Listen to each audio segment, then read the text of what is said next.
வணக்கம் உறவுகளே, எல்லாரும் எப்படி இருக்கீங்க? நல்லா இருக்கீங்களா? நானும் நல்லா இருக்கேங்க. இன்றைக்கி நம்ம பார்க்க போகிறது ரொம்பவே ஸ்பெஷலான, எல்லாருக்கும் பிடித்தமான மொறுன்னு முறுக்கு தாங்க பண்ணியிருக்கிறோம்.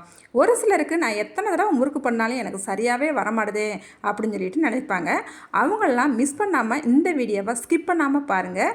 ஒவ்வொரு அளவுகளும் எந்தெந்த அளவில் போடணும், எப்படி போட்டால் எப்படி வரும்னு நான் இந்த வீடியோவில் சொல்லியிருக்கிறேன். நீங்கள் இந்த வீடியோவை ஃபாலோ பண்ணிங்கன்னா நீங்களுமே செம்ம டேஸ்ட்டாக மொறுன்னு சூப்பராக முறுக்கு பண்ணிடலாங்க. சரி வாங்க, இந்த முறுக்கு எப்படி செய்யலான்னு சட்டுன்னு பார்த்துடலாம். இப்போ நம்ம முறுக்கு செய்கிறதுக்கு 1.5 கப்புக்கு பச்சரிசி மாவு எடுத்துருக்கிறேன். நல்லா சளிச்ச மாவு தான் எடுத்துருக்கிறேன். அதுக்கப்புறமா அதே கப்லேயும் ஒரு 1/4 கப்புக்கு பொட்டுக்கடலை எடுத்துக்கலாம். அதை நல்லா மிக்சி ஜாருக்கு மாற்றிட்டு நல்லா வலுவலுன்னு அடிச்சுட்டு நல்லா சளிச்சும் எடுத்துக்கலாங்க. பாருங்கள், நம்ம சளிச்சு எடுத்துக்கிட்டாச்சு. இவ்வளவு நம்மளுக்கு கொஞ்சம் குருணை இருக்குது, அதனால தான் நம்ம சளிச்சு எடுத்துக்கிட்டோம். அதுக்கப்புறமா 1 ஸ்பூனுக்கு வெள்ளை எள் சேர்த்துக்கலாங்க. ஒரு 3/4 ஸ்பூனுக்கு ஓமம் சேர்த்துக்கலாம். நல்லா கையில் கசக்கிட்டு சேர்த்துக்கலாம், அப்போ தான் நல்லா வாசமாக இருக்கும். அதுக்கப்புறமா ஒரு 1/4 ஸ்பூனுக்கு பெருங்காயத்தூள் சேர்த்துக்கலாங்க. அதுக்கப்புறம் இந்த மாவுக்கு தேவையான அளவு உப்பு சேர்த்துக்கலாம்.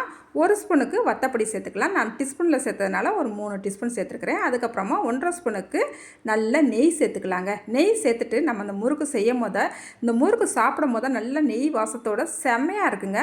இப்போ இந்த நெய் மாவோட எல்லா பக்கமும் படுறாப்புல நல்லா கலந்து விட்டுக்கலாங்க. பாருங்கள், நல்லா கலந்து விட்டுக்கிட்டாச்சு. கையில் எடுத்துகிட்டு மாவை இப்படி அழுத்தி பிடிக்கும் போது நல்லா குளக்கட்டை போல் வரும். இப்படி உதுத்து விட்டால் நல்லா உதுந்துருங்க. இதுதானே சரியான பக்குவம். அதுக்கப்புறமா இந்த மாவில் கொஞ்சம் கொஞ்சமாக தண்ணி சேர்த்துட்டு நம்ம இந்த மாவை பக்குவமாக பசைஞ்சு எடுத்துக்கலாங்க. நான் இன்றைக்கி தண்ணி பார்த்தீங்கன்னா மாவெடுத்த கப்புக்கு 1.5 கப்புக்கு தண்ணியை வெதுன்னு சூடு பண்ணி எடுத்துருக்கிறேன்.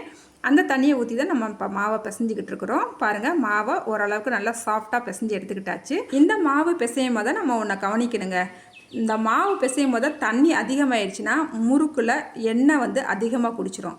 அதே போல் தண்ணி கம்மியாயிடுச்சுன்னா முறுக்கு பிழியும் போது பார்த்திங்கன்னா நம்மளுக்கு அந்தந்து வரும். முறுக்கு சரியாக நம்மளுக்கு பிழிய வராது. இதை நம்ம கவனமாக பார்த்துக்கிட்டு சரியான அளவில் நம்ம தண்ணி சேர்த்து இந்த மாவு பிசையும் போது தான் முறுக்கு நம்மளுக்கு நல்லா மொறுன்னு செம்மையாக வருங்க. இப்போ மாவை நல்லா பிசைஞ்சிக்கிட்டாச்சுங்க. இந்த மாவை ஒரு 10 நிமிஷத்துக்கு அப்படியே மூடி வச்சிடலாம். பாருங்கள், 1.5 கப்புக்கு நம்ம தண்ணி எடுத்தோம். அதில் நம்மளுக்கு 1/4 கப்பு அளவு தண்ணி மிஞ்சிருச்சுங்க. ஒவ்வொரு பச்சரிசி மாவுக்கும் ஒவ்வொரு மாதிரி தண்ணி இழுக்குங்க. அதனால் பார்த்து நீங்கள் கரெக்டாக மாவு பிசைஞ்சிக்கங்க. அதுக்கப்புறமா இப்போ முறுக்கு அச்சு எடுத்துக்கலாங்க. இந்த முறுக்கு அச்சில் நல்லா எண்ணெய் தடவி விட்டுக்கலாம். அதே போல் முறுக்கு பிழிவும் பார்த்திங்களா உரல், அதுலேயும் நல்லா எண்ணெய் தடவி விட்டுக்கலாம். உள்பகுதியிலலாம் எண்ணெய் தடவி விட்டுக்கலாங்க. இந்த மாதிரி எண்ணெய் தடவிட்டு நம்ம மாவு சேர்த்துட்டு பிழியும் போது பிழியறதுக்கு நம்மளுக்கு ரொம்ப ஈஸியாக இருக்கும். இப்போ மாவு மூடி வச்சு ஒரு 10 நிமிஷம் ஆயிடுச்சுங்க. மாவை பார்த்துடலாம். பாருங்கள், நல்லா சாஃப்டாக சூப்பராக வந்துருக்குது. மாவில் அதிகமாக தண்ணி நம்மளுக்கு கூடிடுச்சுன்னா பிழியறதுக்கு ஈஸியாக இருக்கும். ஆனால் முறுக்கு நம்மளுக்கு எண்ணெய் குடிச்சிடும். அதனால் பார்த்து நான் சொன்ன அளவுகள் போல் தண்ணியை சேர்த்துக்குங்க. இப்போ மாவை முறுக்கு உரலில் நம்ம சேர்த்துக்கிட்டாச்சுங்க. முழுவதுமாக சேர்க்காமல் கொஞ்சமாக கேப் இருக்கிறாப்புல நம்ம விட்டு சேர்த்துக்கலாங்க. அப்போ தான் நம்மளுக்கு பிழியறதுக்கு ஈஸியாக இருக்கும். இப்போ மாவை சேர்த்துக்கிட்டாச்சு. நம்ம ஒரு பிளேட்டில் எண்ணெய் தடவிட்டு அந்த பிளேட்டில் தான் நம்ம இப்போ பிழிஞ்சு எடுத்துக்கிற போகிறோம். இப்போ பாருங்கள், நம்மளுக்கு ஃபஸ்ட்டு நம்ம சாம்பிளுக்கு எனக்குலாம் சுற்றி பார்க்குறோம். நல்லா சுத்த வருது. இந்த மாதிரி நம்மளுக்கு மாவு கரெக்டாக அந்து போகாமல் வரணுங்க. இப்போ மீதி இருக்கிற மாவையும் நம்ம மூடி வச்சிடலாம். இப்போ நம்ம ஒரு பிளேட்டில் எண்ணெய் தடவி வச்சுருக்குறோம். இந்த பிளேட்டில் தான் நம்ம இப்போ முறுக்குக்கு மாவை பிழிஞ்சிக்கலாங்க. பாருங்கள், ஒரு சுற்றுக்கு நல்லா பிழிஞ்சிட்டு 2வது சுற்று வரும்போது அந்த கார்னர் பகுதியை நல்லா அழுத்தி விட்டுறணும். பாருங்கள், 2 சுற்றுக்கு தான் நம்ம சின்ன முறுக்கு தான் நம்ம இன்றைக்கி பண்ண போகிறோம். ஒரு சுற்று சுற்றிட்டு 2வது சுற்று வந்த உடனே அந்த கார்னர் பகுதியை அப்படி கொண்டு வந்து அப்படியே அழுத்தி விட்டுறணும். அவ்வளோதாங்க. ரொம்ப ஈஸியாக இந்த முறுக்கு பிழிஞ்சிடலாம். இப்போ நம்ம ஒரு பிளேட் நிறைய முறுக்கு பிழிஞ்சு எடுத்துக்கிட்டாச்சு.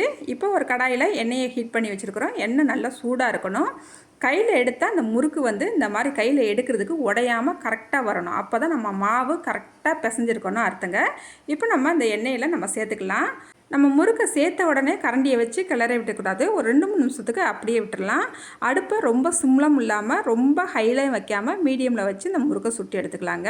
இப்போ பாருங்கள், இந்த முறுக்கை 2 பக்கமும் நல்லா திருப்பி போட்டு சூப்பராக சவந்து நம்மளுக்கு வெந்து வந்துருச்சுங்க. இப்போ நம்ம முறுக்கை எடுத்துக்கலாங்க. அதுக்கப்புறமா நம்ம மீதமுள்ள மாவுலையும் நல்லா முறுக்கு பிழிஞ்சு ரெடியாக வச்சுருக்குறோம். இப்போ இந்த மாவுகளை உள்ளே சேர்த்துக்கலாங்க. இதுபோல் எல்லா முறுக்கையும் நம்ம ரெடி பண்ணி எடுத்துக்கலாம். இப்போ நம்ம எல்லா முறுக்கையும் சும்மா செம்ம டேஸ்ட்டாக மொறுன்னு சூப்பராக பண்ணி எடுத்துக்கிட்டாச்சுங்க. அப்படியே முறுக்கை பார்க்கும் போதே உங்களுக்கு தெரியும் எவ்வளோ பர்ஃபெக்டாக எவ்வளோ சூப்பராக வந்திருக்குன்னு பாருங்கள். இந்த வீடியோவை பார்க்குற நீங்களும் இந்த முறுக்கை ஒரு முறை ட்ரை பண்ணி பாருங்கள். ட்ரை பண்ணிவிட்டு எப்படி இருந்துச்சுன்னு மறக்காமல் கமெண்ட்டில் சொல்லுங்கள். இந்த வீடியோவுக்கு லைக் பண்ணிவிடுங்க. அடுத்த ஒரு வீடியோவில் பார்க்கலாங்க. பாய்.